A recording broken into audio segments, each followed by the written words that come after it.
Hello बच्चों, chemistry class में आपका स्वागत है। आज मैं आपके लिए जो टॉपिक स्टार्ट कर रहा हूं और ये टॉपिक है स्पॉन्टेनियस प्रोसेस। तो देखो बच्चों, spontaneous process means the process which में टेक्स प्लेस बाय इटसेल्फ और बाय इनिशिएशन।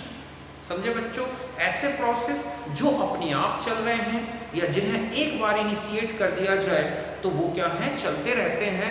ऐसे प्रोसेस को हम क्या बोलते हैं, स्पॉन्टेनियस प्रोसेस। तो यही डेफिनेशन है कि द प्रोसेस विच में टेक्स प्लेस बाय इटसेल्फ और by initiation is called spontaneous process. समझ गए बच्चों कि ऐसे प्रोसेस जो अपने आप चल रहे हैं या जिन्हें एक बार स्टार्ट कर दिया जाए फिर वो चलते रहते हैं, ऐसे प्रोसेस क्या कहलाते हैं, स्पॉन्टेनियस प्रोसेस। जैसे हम कुछ एग्जांपल्स लेते हैं।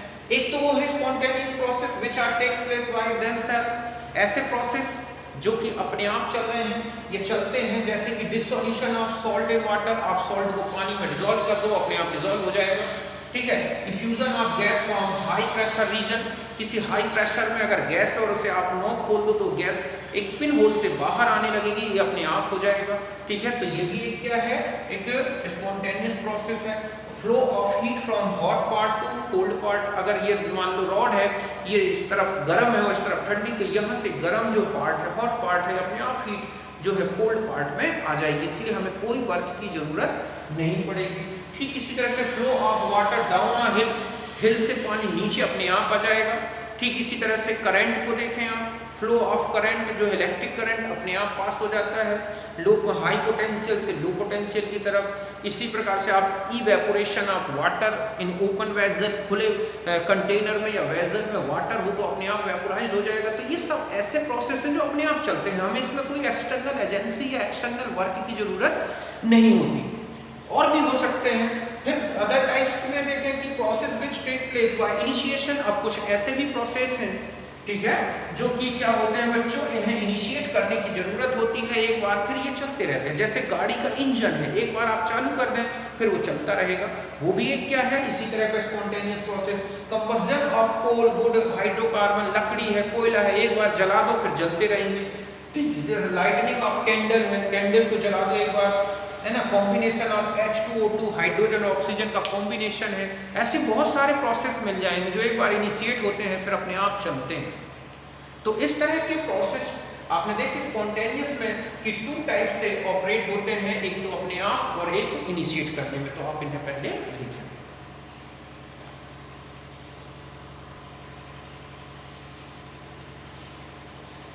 अब देखो बच्चों, अब हम आ जाते हैं non spontaneous process. Non spontaneous process means ऐसे प्रोसेस जो न तो अपने आप चलते हैं ना इनिशिएशन करने से लगातार चले। मतलब इन्हें चलाना है तो किसी न किसी एक्सटर्नल एजेंसी, एक्सटर्नल वर्क की जरूरत होगी। वही क्या कहलाते हैं, non spontaneous process. Means the process which can neither take place itself nor initiation, called non-spontaneous process। जैसे flow of water from down to up region, मतलब आपको पानी को नीचे से ऊपर ले जाना है तो ये कभी अपने आप नहीं हो सकता, चाहे आप इसे इनिशिएट कर दें और चाहे आप वर्क करें। जब तक अगर हमें ऊपर पानी भेजना है तो मोटर चालू रखेंगे तो पानी ऊपर जाएगा, वरना ऐसा पॉसिबल अपने आप नहीं होगा। ठीक है। Flow of heat from cold part two hot part. कोई मान लीजिए पेन है, इस तरफ गर्म, इस तरफ ठंडा, तो इस तरफ ठंडा और हो जाए और इस तरफ गर्म हो जाए, ये पॉसिबल है कि अपने आप नहीं है ना। ठीक है। फ्लो ऑफ हीट हो गया। ठीक इसे effusion of gas from low pressure to high pressure, कि अगर सिलेंडर के अंदर गैस है और उसमें लो प्रेशर है और बाहर का हाई प्रेशर, तो लो प्रेशर से गैस बाहर आ जाए, ये पॉसिबल नहीं है। ठीक इसी तरह से इलेक्ट्रोलिसिस है। आप इलेक्ट्रोलिसिस करते हैं, जब तक इलेक्ट्रिक करंट पास करेंगे इलेक्ट्रोलिसिस चलेगा। ऐसे ही पढ़ाई है, कुछ बच्चों के लिए तो ये स्पॉन्टेनियस होती है, वो खुद ही पढ़ते रहते हैं, या एक बार कह दिया जाए तो पढ़ते रहेंगे। और कुछ ऐसे गधे होते हैं जिन्हें बार बार पीछे पढ़ना पड़ता है, उनमें नॉन स्पॉन्टेनियस चलती है। ओके, तो यहाँ तक आप समझ गए होंगे, तो ये से नोट करें।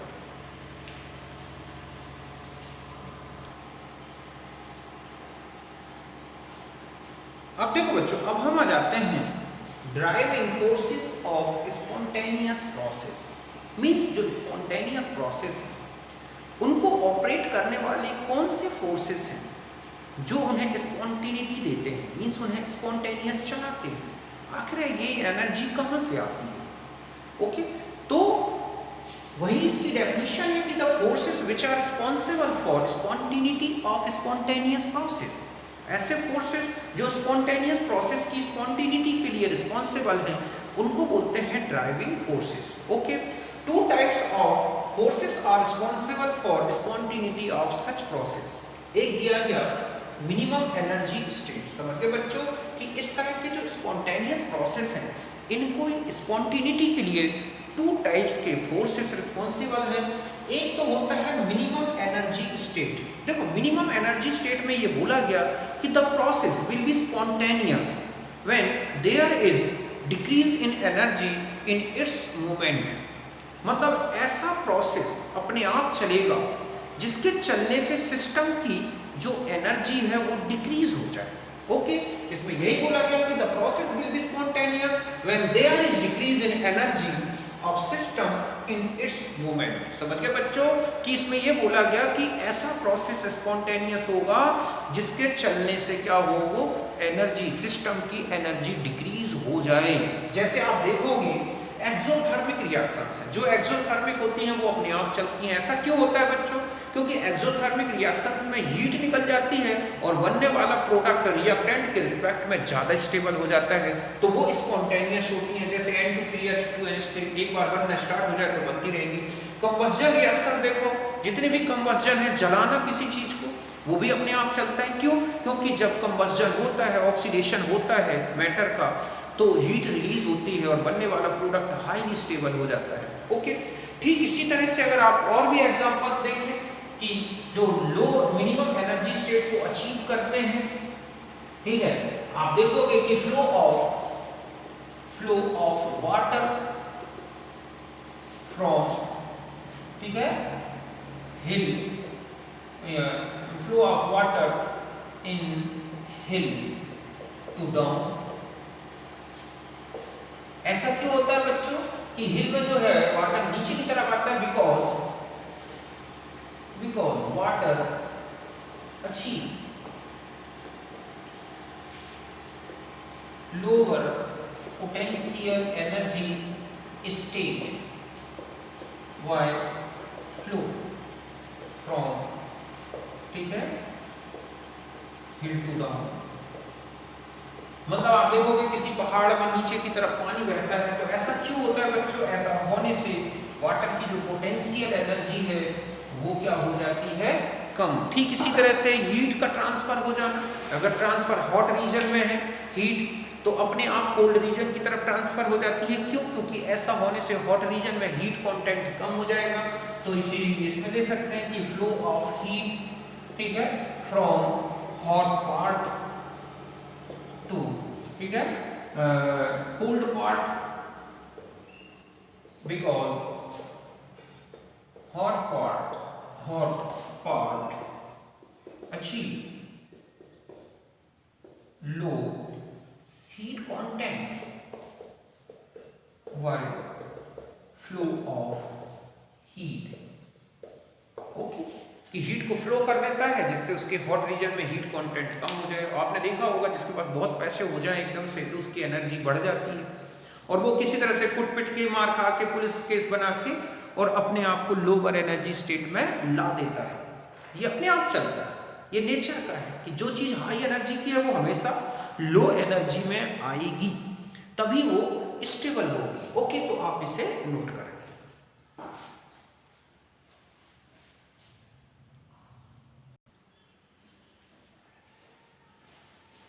तो देखो बच्चों, जो मिनिमम एनर्जी स्टेट जो आपको बताई गई स्पॉन्टेनिटी ऑफ प्रोसेस के लिए, तो इस तरह से हमने पाया कि मिनिमम एनर्जी स्टेट में सिस्टम अपने आप को लाता है और इसीलिए वो अपने प्रोसेस को स्पॉन्टेनियस रखता है। तो यही मैंने लिखा है कि the tendency of system to attain minimum energy state is responsible for the spontaneity of process. समझ गए बच्चों कि मिनिमम एनर्जी स्टेट को पाने के लिए ही सिस्टम अपने आप को स्पॉन्टेनियस प्रोसेस द्वारा एक सिस्टम से या एक स्टेट से दूसरी स्टेट में चेंज करता है। लेकिन कुछ लिमिटेशन भी हैं बच्चों। बहुत से ऐसे प्रोसेस मिले जो स्पॉन्टेनियस चलते हैं, लेकिन वहां पर डेल्टा एच या तो पॉजिटिव है या जीरो है, मीन्स वहाँ पर मिनिमम एनर्जी स्टेट नहीं मिलती, बल्कि उन प्रोसेस के स्पॉन्टेनियस चलने से हाई एनर्जी स्टेट आती है, फिर भी वो प्रोसेस अपने आप स्पॉन्टेनियस चलते हैं। तो हम ये नहीं कह सकते कि टोटल जो मिनिमम एनर्जी स्टेट है केवल वही जो है स्पॉन्टिनिटी के लिए रिस्पॉन्सिबल है। जैसे कि कुछ एग्जांपल्स देखो कि इवेपोरेशन ऑफ वाटर, आप देखोगे यहाँ पर डेल्टा एच पॉजिटिव होता है। जब वाटर का इवेपोरेशन होता है तो हीट एब्जॉर्ब होती है और वाटर मॉलिक्यूल वेपोराइज्ड होते हैं, और इवेपोरेशन तो अपने आप चलता है, सूखा अपने आप पड़ जाता है, पानी पड़ा अपने आप धीरे धीरे सूख जाता है। तो आखिर ऐसा क्यों? दूसरा है मेल्टिंग ऑफ आइस, 0 डिग्री से ऊपर आप आइस को रख दो अपने आप पिघल जाएगा। ये भी तो एक एंडोथर्मिक प्रोसेस है ना, यहाँ पर भी तो क्या होता है, डेल्टा एच क्या होता है बच्चों, पॉजिटिव होता है, फिर भी वो अपने आप ये मेल्टिंग अपने आप चलती है।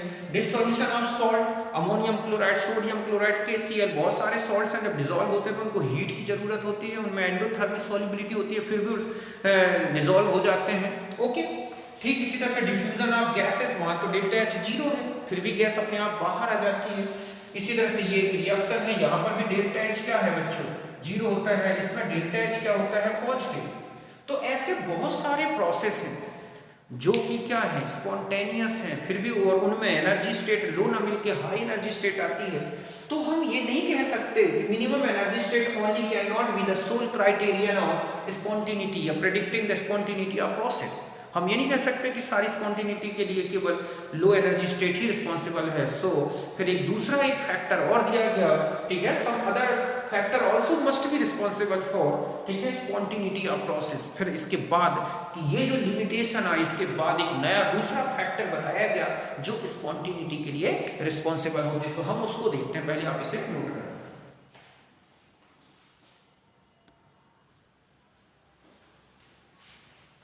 अब देखो बच्चों, दूसरा जो फैक्टर दिया गया और वो है tendency for maximum randomness in system.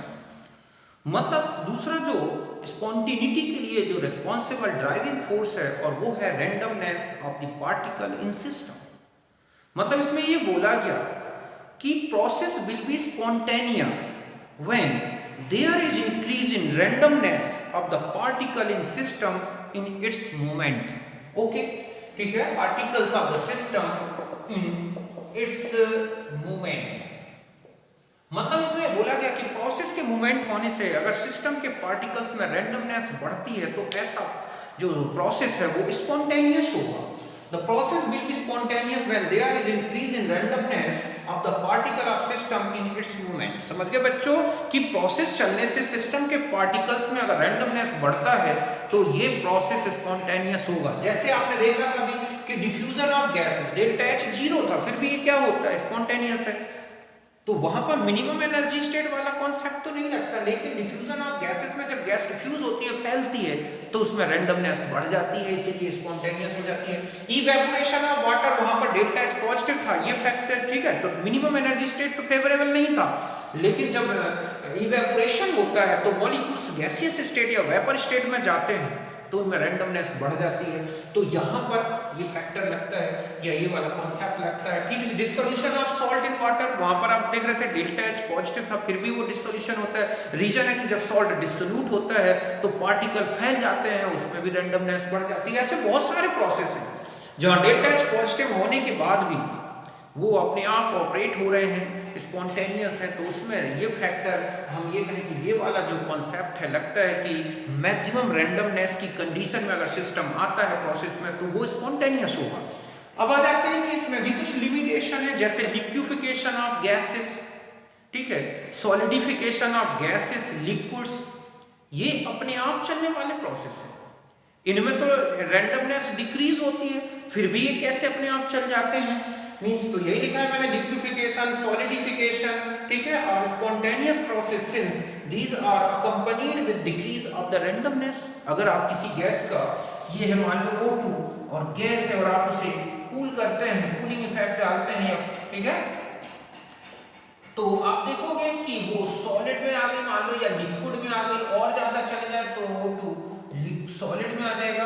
तो ये टेम्परेचर डिक्रीज करे तो ये अपने आप प्रोसेस चलती है टेम्परेचर के डिक्रीज होने से, तो ये तो स्पॉन्टेनियस हो जाती है ना। जबकि इसमें तो क्या हो रही है, स्पॉन्टिनिटी आप देख रहे हैं हो रही है, लेकिन वहां रैंडमनेस तो डिक्रीज हो रही है।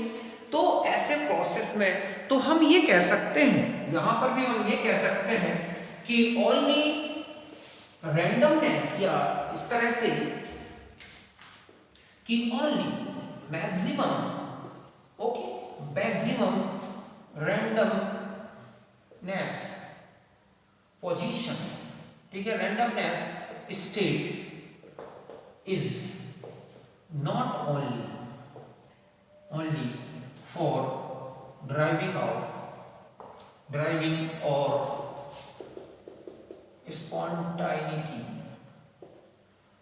spontaneity of process, okay.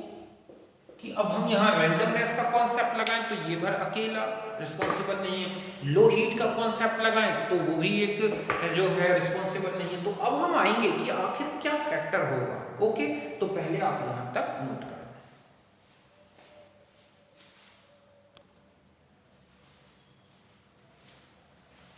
अब देखो बच्चों, अभी आपने देखा कि two forces, minimum energy state और रैंडमनेस, मैक्सिमम रैंडमनेस, ये रिस्पॉन्सिबल है स्पॉन्टेनिटी के लिए। लेकिन इन दोनों में से कोई एक, सारे प्रोसेस जो स्पॉन्टेनियस हो रहे हैं उनकी स्पॉन्टेनिटी के लिए रिस्पॉन्सिबल हैं, ये देखा आपने कि नहीं हो सकता, ओके। तो मैंने यहाँ ये लिखा है कि the above one of the two forces, दो में से केवल एक force is not responsible for sole criterion, okay, sole criterion of predicting the spontaneity of process. एक ऑब्जेक्ट होता है कि कौन कौन से फैक्टर हैं जो स्पॉन्टेनिटी के लिए मतलब स्पॉन्टेनिटी के लिए सोल क्राइटेरियन है। मतलब है कि कोई भी प्रोसेस स्पॉन्टेनियस चले तो कौन कौन से फैक्टर, तो ध्यान रखें मिनिमम एनर्जी स्टेट और मैक्सिमम रैंडमनेस, ये दोनों ही एक जितने भी स्पॉन्टेनियस प्रोसेस हैं उनकी स्पॉन्टेनिटी को प्रिडिक्ट करने के लिए क्या है, रिस्पॉन्सिबल है। तो ये देखा गया कि हम किसी एक से सारे स्पॉन्टेनियस प्रोसेस एक्सप्लेन नहीं कर सकते, लेकिन इनके रिजल्टेंट से कर सकते हैं। तो मैंने यही लिखा है कि the resultant of the to tendencies which gives the overall tendency for a process to occur a spontaneous, ठीक है, spontaneous, ओके, स्पॉन्टेनियस प्रोसेस। तो आपने देखा कि अगर इन दोनों को हम ऐड कर दें या इनका रिजल्टेंट निकालें तो वो किसी भी प्रोसेस की स्पॉन्टेनिटी को एक्सप्लेन कर सकता है। देखो कैसे, सपोज हम B ड्राइविंग फोर्स है, R हमारा रैंडमनेस फैक्टर है और E मिनिमम एनर्जी स्टेट वाला फैक्टर है, ओके, ये है। अब हम ये देखें कि मान लो ये है A से, सपोज A से B प्रोसेस चल रही है, अब ये इस डायरेक्शन में स्पॉन्टेनियस लानी है, ओके। तो हम ये देखें कि R जो है, R मैक्सिमम रैंडमनेस फैक्टर और मिनिमम एनर्जी फैक्टर, ये दोनों अगर फेवर में है तो ड्राइविंग फोर्स जो है ये भी फेवर में होगा। मींस प्रोसेस क्या हो जाएगी बच्चों, spontaneous at any condition. Exothermic में ऐसा होगा जब मिनिमम एनर्जी स्टेट फेवर में हो, मैक्सिमम रैंडमनेस फेवर में हो, तो ऐसा प्रोसेस तो चलेगा। जैसे कि आप एक एग्जांपल देखें कि ऐसी स्थिति कहीं बनती है जहां आप देखोगे कि मिनिमम एनर्जी स्टेट भी आती है और रैंडमनेस, जैसे कंबस्जन होता है बच्चों। कंबस्जन जो है अब हर स्टेट में चलता है, चाहे टेम्परेचर की कंडीशन कुछ भी हो, क्यों, क्योंकि उसके चलने से रैंडमनेस में पार्टिकल गैसियस फॉर्म में आ जाते हैं, ठीक है, एनर्जी जो है डिक्रीज हो जाती है। तो ऐसे प्रोसेस स्पॉन्टेनियस चलते हैं एट एनी कंडीशन, तो इसमें मिलता है। तो समझ गए ना कि अगर दोनों फेवर में है तो हर कंडीशन में चलेगा। अब हम आते हैं कि रैंडमनेस तो बढ़ रही है प्रोसेस में, लेकिन उसकी एनर्जी जो मिनिमम एनर्जी स्टेट है वो ना हो कि मैक्सिमम एनर्जी स्टेट हो रही हो, तो ये फेवर में ना हो। अगर हमें इसको स्पॉन्टेनियस चलाना है तो R जो ड्राइविंग फोर्स है वो फेवर में हो, समझ गए ना, ये ड्राइविंग फोर्स ये फेवर में होना है, लाना है। तो इसका मतलब है कि हमें रैंडमनेस को उसकी मिनिमम एनर्जी वाली जो मैक्सिमम एनर्जी की तरफ बढ़ रही है उससे कहीं ज्यादा रैंडमनेस को बढ़ाना पड़ेगा, तब ये स्पॉन्टेनियस होगी। समझ गए बच्चों कि अगर मान लो रैंडमनेस बढ़ रही हो और एनर्जी भी बढ़ रही हो, मींस एंडोथर्मिक प्रोसेस हो, ऐसी प्रोसेस जो एंडोथर्मिक हो लेकिन रैंडमनेस बढ़ती है, जैसे वेपोराइजेशन एक एंडोथर्मिक प्रोसेस है लेकिन गैसियस फॉर्म में है, तो उसमें क्या है, रैंडमनेस बढ़ती है। तो ऐसे में अगर ये रैंडमनेस को बढ़ाए रखना है, मतलब हम कहें प्रोसेस को स्पॉन्टेनियस रखना है, तो रैंडमनेस ज्यादा आनी चाहिए उसकी एनर्जी के इंक्रीज होने के रिस्पेक्ट में, तब स्पॉन्टेनियस होगा। और यही कारण है कि जो इवेपोरेशन है वो हाई टेम्परेचर पर चलेगा। अगर आप लो टेम्परेचर पर चले जाएं, ये भले फेवर में हो और ये क्या हो जाए, उसी के फेवर में नहीं था, तो ड्राइविंग फोर्स जब भी मतलब ड्राइविंग फोर्स भी फेवर में नहीं रहेगा, ये नॉट अ फेवर, समझ गए ना। जब ई ज्यादा हो मींस एनर्जी ज्यादा बढ़ रही हो सिस्टम की लेकिन रैंडमनेस ज्यादा ना बढ़ रही हो, तो ये नॉन स्पॉन्टेनियस हो जाएगा। जैसे कि आप यहाँ देख रहे हैं कि वेपोराइजेशन इस कंडीशन में तो स्पॉन्टेनियस है, लेकिन अगर इस कंडीशन में कि वेपोराइजेशन के लिए ज्यादा हीट लग रही है और उसमें रैंडमनेस कम आ रही है, तो ऐसी प्रोसेस अपने आप नहीं होगी। तो यहाँ तक बात समझ गए होंगे कि हमें अगर प्रोसेस को स्पॉन्टेनियस रखनी है और ये रैंडमनेस का फैक्टर फेवर में है एक जगह, ये फेवर में है तो स्पॉन्टेनियस, ये फेवर में और ये फेवर में नहीं है तो हमें रैंडमनेस ज्यादा रखनी होगी।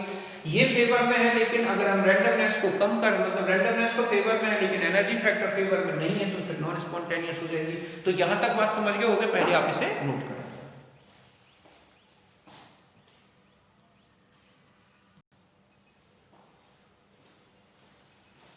अब देखो बच्चों, नेक्स्ट इस तरह से भी समझ सकते हैं, मान लिया जाए कि जो रैंडमनेस है नॉट अ फेवर, ठीक है, मींस डिक्रीज हो रही है रैंडमनेस, इंक्रीज हो रही है एनर्जी, ये भी नॉट अ फेवर, तो फिर भी ये भी नॉट अ फेवर। ऐसा प्रोसेस कभी भी स्पॉन्टेनियस नहीं हो सकता किसी भी कंडीशन, मतलब ऐसे प्रोसेस जिनके चलने से रैंडमनेस डिक्रीज हो रही हो, मींस पार्टिकल सॉलिड में आ रहे हो या लिक्विड फॉर्म में आ रहे हो गैसियस से, एनर्जी एब्जॉर्ब हो रही हो, तो ऐसा प्रोसेस किसी भी कंडीशन में क्या नहीं होगा, स्पॉन्टेनियस नहीं होगा।